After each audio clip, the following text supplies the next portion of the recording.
Hello everyone. तो कैसे हैं आप सभी और कैसी चल रही है आपकी पढ़ाई। आई होप कि आप सभी अच्छे होंगे। दोस्तों आज के इस वीडियो में एक तीर से दो निशाना करने वाले हैं, यानी कि इस वीडियो में मोस्ट इंपोर्टेंट टॉपिक हम पढ़ने वाले हैं अंतर वाले प्रश्नों के। ठीक है, और ये टॉपिक क्या क्या होने वाले हैं, अध्यावरण और बीज चोल के बीच अंतर के बारे में पढ़ेंगे। उसके बाद से बीज पत्राधार व बीज पत्रोपरिक के अंतर के बारे में बात करेंगे। इन दोनों टॉपिक के बारे में हम जो है डिस्कस करने वाले हैं। यहाँ से आपके 10 नंबर के क्वेश्चन बन सकते हैं, तो इस वीडियो को शुरू से लेकर के अंत तक देखिएगा, क्योंकि इस वीडियो में जो मैं बता रहा हूं ये हर साल क्वेश्चन जो है पूछे जाते हैं। सबसे पहले हम बात करेंगे अध्यावरण और बीज चोल के बारे में, अंतर के बारे में। तो यहाँ पे मैंने एक तरफ अध्यावरण को लिखा है और एक तरफ बीज चोल को, और इनके बारे में एक एक करके अंतर को समझते हुए चलेंगे।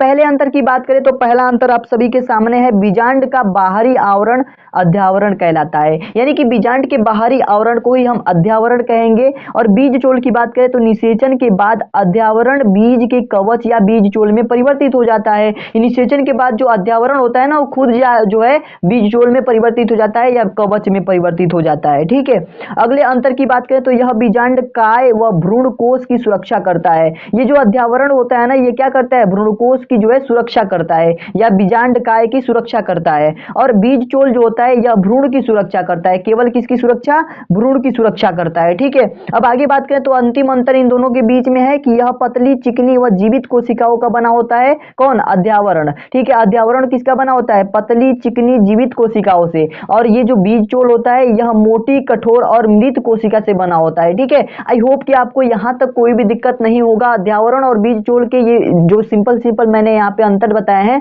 उनको आप जो है आसानी से याद कर पाएंगे। ठीक है, अगर आपको वीडियो पसंद आ रही हो वीडियो को लाइक जरूर कर दीजिएगा, और भी बहुत सारे वीडियोस मैंने पीछे डाले हुए हैं, उन सभी वीडियोस को भी देख लीजिएगा, आप सभी के लिए इंपॉर्टेंट है। अब हम बात करेंगे बीज पत्राधार एवं बीज पत्रोपरिक के बीच अंतर के बारे में। ठीक है, एक जो है टॉपिक हमने यहाँ पे कंप्लीट कर लिया। दूसरा टॉपिक बीज पत्राधार और बीज पत्रोपरिक के बीच अंतर, हर साल पूछा जाने वाला क्वेश्चन है। सबसे पहले हम क्या करेंगे, एक तरफ हमने बीज पत्राधार को लिखा है और एक तरफ बीज पत्रोपरिक को लिखा है। सबसे पहले बीज पत्राधार के बारे में बात करेंगे। तो पहला हमने जो अंतर लिखा है ना, इन दोनों का परिभाषा लिख दिया है, और ये जो है यहाँ पे अंतर के रूप में यहाँ पे विराजमान हो गए हैं। देखिए इसका परिभाषा क्या होता है, बीज पत्राधार का भ्रूणीय अक्ष का वह भाग जो मूलांकुर व बीज पत्रों के भ्रूणीय अक्ष पर लगने के स्थान के मध्य स्थित होता है, उसे बीज पत्राधार कहते हैं। बात समझ में आई। ठीक है, तो बीज पत्राधार का यहाँ पे हमने परिभाषा लिखा, ये हमारे पास अंतर बन गया। अब बीज पत्रोपरिक की बात करेंगे तो ये क्या होता है, भ्रूणीय अक्ष का वह भाग जो प्रांकुर व भ्रूणीय अक्ष पर बीज पत्रों के लगने के स्थान पर स्थित होता है, उसे बीज पत्रोपरिक कहते हैं। ठीक है, तो ये तो हमारे पास डिफिनीशन हो गई, ये हमारा पहला अंतर भी हो गया। अब हम बात करेंगे दूसरे अंतर के बारे में। तो दूसरे अंतर में आपको लिखना है, यह भ्रूणीय अक्ष पर बीज पत्रों के लगने के स्थान से नीचे मूलांकुर तक स्थित होता है। कहां तक स्थित होता है, ये मूलांकुर तक स्थित होता है। और वही बात करें बीज पत्रोपरिक में, तो इसमें देखिए यह भ्रूणीय अक्ष पर बीज पत्रों के लगने के स्थान से ऊपर की ओर प्रांकुर तक स्थित होता है। ये नीचे की ओर मूलांकुर तक स्थित होता है, लेकिन ये ऊपर की ओर प्रांकुर तक स्थित होता है। इस बात को आप समझ पा रहे हैं कि नहीं। तो ये सारी चीजें आपको सेम लिखनी है, बस आपको नीचे की ओर मूलांकुर की तरफ लिखना है और यहाँ पे ऊपर की ओर प्रांकुर तक लिखना है। ठीक है, यहाँ पे बस इतनी सी चीजें यहाँ पे करनी है। अब तीसरा अंतर लिखना है, यह ऊपरी भूमिक बीजांकुरण के दौरान बीज को भूमि के ऊपर धकेलता है। क्या करता है, बीज को ऊपर धकेलता है भूमि के। ठीक है, अब यहाँ पे बात करें तो यह अधोभूमिक, यह ऊपरी भूमिक की बात हो रही थी, यहाँ अधोभूमिक की बात हो रही है। बीजांकुरण के दौरान प्रांकुर को भूमि के ऊपर धकेलता है।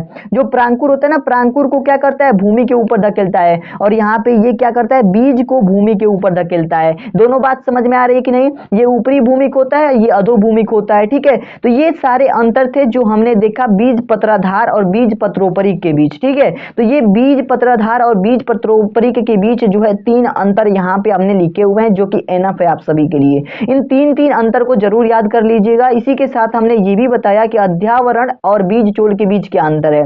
आई होप कि आपको ये दोनों टॉपिक अच्छे से क्लियर हो गए होंगे। दोस्तों किसी भी तरीके की आपको अभी भी कोई डाउट हो तो आप लोग कमेंट बॉक्स में बता सकते हैं, वरना आप इन सभी प्रश्नों को नोट करके जल्दी से तैयार कर लीजिए। समय बहुत कम बचा है और भी बहुत सारे टॉपिक है हमारे पास पढ़ने के लिए, तो इन सभी क्वेश्चंस को मैं सिंपल भाषा में लिख करके ला रहा हूं ताकि आपको जल्दी से जल्दी याद हो जाए। मिलते हैं एक नई वीडियो में, तब तक के लिए धन्यवाद।